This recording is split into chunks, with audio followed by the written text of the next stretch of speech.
후고 차베스 대통령이 세상을 떠난 지 1년 만에 베네수엘라가 흔들리고 있습니다. 이 2주가 넘게 계속되고 있는 반정부 시위로 14명이 숨지고 150여 명이 다치는 등 전국 혼란이 심화되고 있는데요.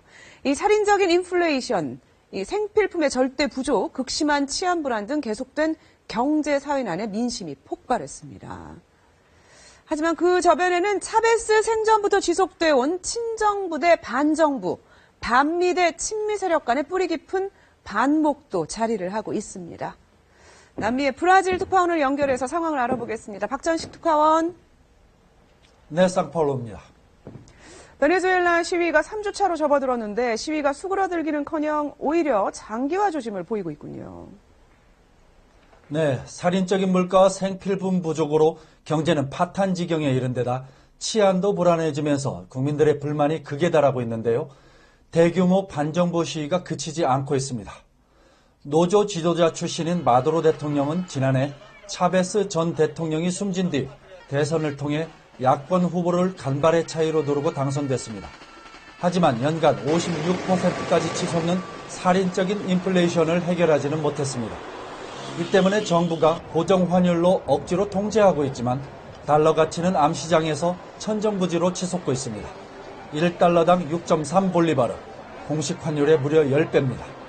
결국 지난 12일 카라카스에서 대학생들을 중심으로 만여 명이 마두로 정권 퇴진을 요구하며 시위에 나섰고 지난주부터는 이에 맞서 친정부 세력도 맞불 시위를 벌이면서 최악의 유혈 충돌 사태로 치닫는 양상입니다. Este es un gobierno moribundo, por donde usted lo vea. Y ahora en el exterior lo tildan de genocida. Como lo dijimos el sábado, un error en la historia.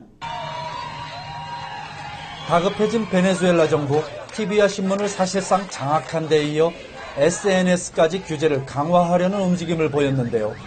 그동안 SNS는 반정부 시위 사태를 외부에 생생하게 전달하는 통로이자 시위대 간의 주요 연락망이었습니다.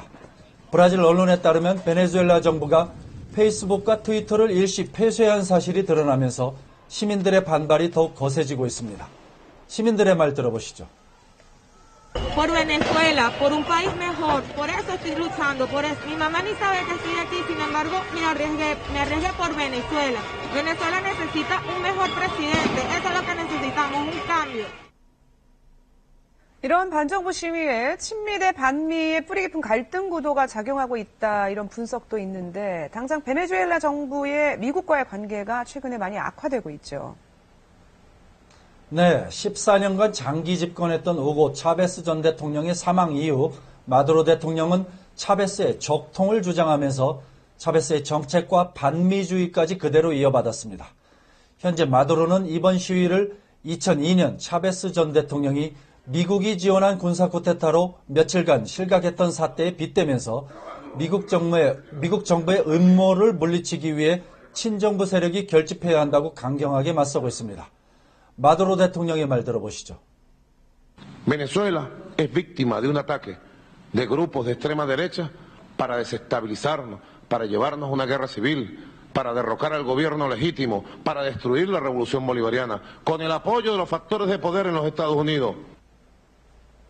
반면 미국 측에서는 베네수엘라 정부가 체포한 인사들을 석방하고 야권과 대화에 나서라고 촉구하고 있습니다. 하지만 평화제의를 제안한 마두로의 대화 제스처에는 아무런 답변을 내놓지 않고 있는 상태입니다. Another way of putting this is that when President Maduro calls for a dialogue with the U.S. president and an exchange of ambassadors, he should focus instead on a dialogue with the Venezuelan people. Because that is what is at issue here. This is not about the United States. 자, 사태 수습을 위해서 마두로 대통령이 평화회담을 제안을 했는데 내일 열리게 되죠. 네, 이틀 전 마두로 대통령은 정치, 사회 분야 대표들로 구성된 평화회의를 개최하자고 제안했습니다. 관심은 이제 야권의 대표 자격인 엔리케 카프릴레스의 참석 여부인데요. 아직까지 그의 정확한 입장이 나오지 않고 있는 가운데 카프릴레스는 어제 열렸던 국민의 대화에는 불참한 것으로 알려졌습니다. 이에 대해 마두로 대통령은 대결이 아닌 해결을 원한다며 이번 평화회의를 통해 베네수엘라 사태를 종식시키겠다는 의지를 나타냈습니다. 베네수엘라는 그리고 중남미 최대의 산유국이기도 해서 베네수엘라의 정정 불안이 국제 유가에도 영향을 미칠 것 같은데요. 그렇습니다. 현지 시각 어제 국제 유가는 수급 우려가 부각되면서 상승세로 장을 마감했는데요.